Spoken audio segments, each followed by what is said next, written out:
Hi, I'm Angela Misri. I'm a children's author and a mystery writer. And I'm Joel A. Sutherland, author of the Haunted Canada series. Very cool. And we're going to be talking about scary stories. We're going to be talking a little bit about how you can write scary stories. We're going to start with Joel reading a bit from his latest book. Is your latest book? It is, right? It is, yeah, absolutely. Just came out this August. Awesome. So he's going to start there and talk a little bit about that. I'm going to read a little bit from Pickles versus the Zombies, which is my latest scary story. And then we're going to talk a little bit about the ways we write, pantsing versus planning, and you're going to hear more about that. And then we're going to open it up a bit and talk about what we love to read. So I'm going to start with Joel. Joel, give us a bit of a reading. All right. So I am going to read from Haunted Canada 10, which is the latest book in the series. I can't believe we got to this milestone. Canada is a really scary place, and there's a lot of ghosts here, which is good for me in my line of work. And this one, like I said, just came out in August. So it is the newest book in the series and also the newest book I've had published. And I thought what would work really well for the reading today would to actually read the introduction from this book. And in it, you'll see I talk a little bit about where my love of scary stories comes from, which is what Angela and I are going to be discussing. So it kind of fits in perfectly. When I wrote Haunted Canada 4, my first foray into the series that Pat Hancock kicked off, I never imagined I'd someday be writing an introduction for the 10th volume. And yet, 6 years later, here we are. As I've researched, written, and edited this book, I've been in a perpetual state of mild shock, like waking up and realizing your dream was actually your reality. But despite the shock I feel at having reached this particular milestone, it shouldn't be a surprise to me or anyone who knows me that my life has led me here. I've always loved storytelling and have long had a particular fondness for tales filled to the brim with things that go bump in the night. Haunted Canada 4 wasn't the first time I profited from spitting a creepy yarn. That goes back farther in time, back to the summer between grades 5 and 6. I was at a sleepover with two friends, and as midnight approached, one of us, can you guess who, suggested we take turns telling scary stories. My friends did an admirable job telling genuinely creepy tales, so when it came to my turn, I knew I'd need to step things up a notch. The specifics of the story are lost in time. I'm relatively certain it probably involved a hitchhiker and a broken down car, or a bathroom mirror and a deadly curse, or a this call is coming from within the house style twist, or something. I spoke with an eerie voice.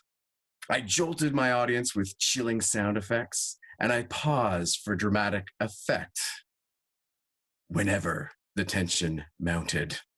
It should have worked.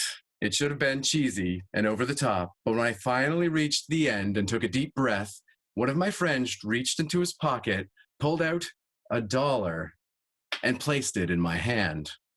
"What's this for?" I asked. "That," he said in a whisper, "is for telling the scariest story I have ever heard." I was hooked. I could scare people. I knew I'd found my calling. Which brings us to Haunted Canada 10. In the following pages, you'll find something to petrify every palate. Ghosts that lurk in bedroom closets and spirits that attack the living in broad daylight. Haunted houses, forts, hockey arenas, and abandoned asylums. Stories from the past and stories from the present. You'll even find a grinning head with no body. Will one of these stories be the scariest one you have ever heard? There's only one way to find out. Work up some courage, brace yourself, and turn the page. There have been 9 prior volumes in the series, so you should know by now what you're getting yourself into. And if this is your first taste of Haunted Canada, don't say I didn't warn you. Oh my gosh. Yeah, Oh my so that was gosh. actually like the first time I realized, wow, scaring people is fun, and they'll pay you too. I got $1, and I went to the convenience store and bought a whole bunch of gummy bears. It was a Well great day. done. You know I what? wanted That's to a good win. exactly right. It's a good win for everyone. I shared the gummy bears with my friends, so it was all good. We also, Angela and I, wanted to not just do our reading, but talk a little bit about where our story ideas come from, how we write. That talks a little bit, as I said, about some of the tactics I employ when writing, whether I'm writing nonfiction or fiction, because I've written a lot of scary novels for Scholastic Canada as well, like Summer's End. But one thing I want to do real quick, because I know time is short, is go through my latest series, Haunted. There's 4 books in the series so far. And just really briefly mention where I get some of these ideas from. Because Yeah. other than, pausing for dramatic effect, using like jump scares and other tactics like that you can use in telling scary stories around a campfire. You can use them in your writing as well. One of the big things I always hear from kids who want to be writers is, where do you get your ideas from? And they're a little, having maybe sometimes trouble finding ideas of their own. But ideas are like the easiest thing to find, I find, in writing, because ideas are everywhere. So really quick, in this series, The House Next Door, this is actually based on a real house in my neighborhood that's super creepy. Kill Screen is based on my love of video gaming. I wanted to write like a really creepy video game coming to life. And so that's where I was first inspired for this one. The third book was Night of the Living Dolls. This was actually largely inspired by a lot of my research and writing for Haunted Canada. One thing I learned very quickly is that kids love or hate creepy dolls. Very few people are in the middle. Yeah, very few people are neutral on the topic. And I've written about them 3 times in Haunted Canada. Wow. Real Canadian creepy, haunted, possessed dolls. And I knew, because of the reaction from those stories, that I would one day write a whole book about them. And then Field of Screams was actually based on a time I went to a fall farm with my kids, and I kind of lost them for only about 4 or 5 seconds in the corn maze. Enough. Yeah, I couldn't see them for like 2 seconds. I freaked out being a new parent. They were totally fine, and a little, thinking I was, a bit of a lame dad for being so scared, but it gave me an idea too, that because I had this emotional, scared reaction, this big sense of fear, I knew there'd be a good story in there about some kids getting lost in a creepy corn maze. So ideas are everywhere, whether it's, something in your actual neighborhood, or just something you love to do, a passion you have, or something you've read about or researched, something that's really happened that you're inspired to write a fictional story about, or something that happens to you that elicits a huge reaction, whether it's fear or sadness or happiness or disgust or any of these things. If that's the sort of experience you have, it's probably going to be right for a good story. So that's in a nutshell where I get some of my ideas from. I think you're right that people, and kids especially, worry that their stories won't be original, but they come from a place, right? Like all of our stories come from a place, our experiences. Don't be afraid to like expand on that. It's original because it's your take, right? That's right. Mine things from your real world, your lived experiences or things you read about, and spin a new tale from that. Take it in your It own will direction. be. It'll be original. Like, don't even worry about that. Don't worry Yeah. about it. I'm going to talk about a concept called showing, not telling, which is something that I learned very early on when I started writing. That idea that you need to show people something rather than tell them. So show them that it's scary, as opposed to tell them it's time to be scared. So Pickles versus the Zombies, which is one of my books, is about a cat named Pickles. That's cat named Pickles, who goes searching for her pet, whose name is Connor. It's a human child. And there are zombies all over the place in Toronto, and she leaves her home to go find him because she can't find Connor one night. So in this specific scene, Pickles, she's the I in the story because this is told from her point of view. She's climbing down into the sewers with her best friend Ginger, who's an orange cat, and they're in the sewers and they're chasing a trail trying to find Connor. So I'm going to read a little bit from that part of the book. And keep in mind, we're talking about showing, not telling, so I'm going to talk about that when I'm done. Just a few more minutes, I said, through chattering teeth, glancing at the ladder manhole cover just ahead of us. We could see the pale sunlight drifting down to us through the holes in the iron covers that punctuated our subterranean journey. Surely we would escape this situation through them. I had to hope we would find Connor soon. Ginger sniffed. I wondered how many more manholes we would pass before he just left me here. Have you sniffed anything from your pet? He asked. Not since the stuffed horse, I admitted, allowing sarcasm to sharpen my tone. Though it's hard to discern any one smell down here, they're all so lovely. Did you hear that, Harold? Said a voice that made us jump. She sounds like she's insulting our hospitality. I couldn't see where the voice came from. It echoed all around us. Ginger jumped up and onto the ladder, raising himself up, so I followed, sitting tensely on a rung directly below him. My fur was damp, but still managed to stand straight up on end in reaction to that spooky voice coming out of the darkness. Who are you? He called out. Who are we? Replied the voice, sounding like many voices. What a riddle. What riddle? I asked, my hackles so far up my back that I must have looked like I'd been electrocuted. Capital idea! A riddle before you pass! The voice continued with a cackle. Ginger took another step up the rung, and I followed. This was bad juju. And that was saying something considering the zombies, the insulting eagles, the dying humans, and the sewer. Here's one. What can you swallow but also swallows you? The voice said, and then shushed its own echo. Creepy much? We kept moving up the rungs of the ladder, hoping to outrun the voice. I'm not sure, I said, my teeth chattering so hard I don't think I could have formed complex words. Any idea, Ginger? Darkness? Ginger tried, only a few rings from the manhole cover now. What we were going to do at the top, I had no idea. There was no way two cats could lift a manhole cover, but that was the next problem. We'll give you a hint, the voice cackled at us from below. Harold, a hint for our guests. Too late, I realized there were eyes all around us in this tunnel. They leapt as one, hundreds of rats dragging us into the watery answer below. So, I'm a little bit, yeah. So in this scene, which I think is pretty scary, I used a few different tricks to scare you without saying, hey, it's time to be scared. I used setting. The cats are in a dark sewer, which is not a great place for anybody, but everyone can imagine. I used the unknown. You have no idea who that voice is. You're just like, creepy. And I used reactions. So you can see how Ginger and Pickles are changing their reactions. They're getting more freaked out, which freaks you out just reading about it. And they start looking for a way out of the sewers, making you feel scared. So this is an example of showing, not telling. I'm not telling you to be scared, but I'm making you scared by paying attention to all of these things. So that's my example from Pickles versus the Zombies. And the characters had, physical reactions in addition to emotional ones. Instead of just saying they felt scared, you're talking about their hackles being raised and the hair standing on end a bit despite it being damp. So absolutely, that's a great way of showing instead of telling. So the last thing we were going to talk about was pantsing versus plotting. So do you want to give a definition of plotting and I can do pantsing? Sure, absolutely.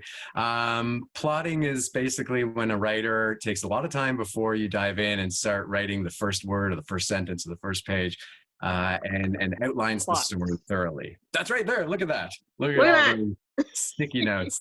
That just makes me happy to see, Angela. Oh, I love it. Because I won't talk about pantsing. Obviously, I'll leave that to you. I'll say this. I used to be a pantser. I used to just dive in and start writing without a lot of pre-work. But recently, a few books ago, I switched. I decided I'd try really like going whole hog with the plotting. And I had a really thorough outline and I had a spreadsheet with all that automatically calculated word counts and page numbers and and I could plot in like exactly where, certain beats were supposed to take place, how many words until we had a new twist or a new character introduced. I did character interviews. So that's where you actually just have 20 questions that you ask your character and you write down the answer. So I had a really good understanding before I jumped in of who everyone was, what they were doing, what they wanted, and what was going to happen in the story right to the very end. And I used to think that would actually, doing that level of plotting would kill my creativity. That's why I like to just jump in and see where my creativity took me, which was kind of fun. But I like I said, I kind of thought, oh, is this going to just limit me in any way by knowing what's going to happen? But I found the opposite happened. It actually freed me because I didn't have to spend as much time when I was writing thinking about what logically should happen next in the story to get me to the end that I kind of had in mind. And so I was able then to spend more time just having fun with the writing and weaving in subplots and that often involve more fully fleshed out side characters other than just the main character because I had done all this homework, right? So in a way, I actually found it very creative, maybe even more so in some ways than pantsing and just diving in. So it works. Well, let me ask you this. Let me ask you this, because people often ask how you do that. So on each of these stickers, when I do plotting, I basically write what happens. What do you do?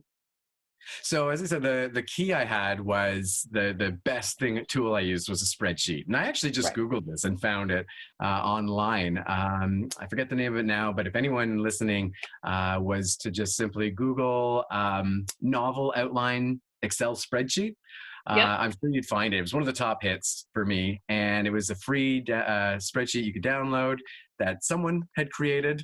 And it was fantastic because it broke down a story into the classic story arc. And here, again, like I said, here are all the beats you want to hit as you go towards the end. And then there were fields where you could, on the far right, a column where you could type in what you wanted to happen. And at the very top, you typed in your ideal word length. So I said 75,000 words. And then it just did the math for me. It just said, okay, Wow. well, by 2,000 words, you want this to happen, and 3,000 words, this, and 4 and 5. And it just went through the whole novel like that, after I had put in all my beats. And so, again, I had that open as I was writing, and it did the thinking, it did the hard work for me, and I Well, guess I you did did the it for hard myself. work. I did it Yeah. for myself because I did Yeah. it, but it was there then doing continuously Yeah. doing the hard work. Well, I just kind of wrote and played and had fun with the words and the Yeah. ways I could show instead of tell, and really make things bizarre and creepy, and try and freak the reader out. So I'm going to talk about pantsing, which is really, it's self-explanatory. It's going by the seat of your pants. And so most of my books have been written pantsing, just like writing and writing and writing and writing and getting to the end and keep going. By And what this, longhand. yeah, I do. I write longhand. I'm a crazy Mhm. person. So, because then I have to like translate it into an actual Word document. Right. But what I find is with pantsing is it allows me to like enter the mind of whoever the point of view of the person is who's the main character. And you just write and you write and write, and you don't worry about things like beats, and you don't worry about, is this chapter too long? You just keep going and you keep going. This works for me. It doesn't work for me when I write screenplays, which is what this is. When I write screenplays, I find that I need more formatting. I need to know how long the acts are, how many scenes there are, how many minutes people are on stage. So I use both, but I do find pantsing works for me for writing novels. So I think I won't speak for Joel, but I will say whatever works for you. It's something could work for you in one circumstance and not work for you in another. You could be pantsing through 20,000 words of your novel and you're like, oh, I really need to like plan this out at this point. And then you switch to this. Like whatever works for you. There's no right way to I do think this. that's absolutely true. I'm very wary of anyone that says this is the way you need to operate in order to be a successful writer. I Exactly. think the best writing advice is that there is no one singular path. There is no one source of advice you should follow over any other. You find what works for you and you make it work. Everybody's got a different style, and what will work for one person won't work for another, and other people just do a mix of everything. So that's a great piece of advice.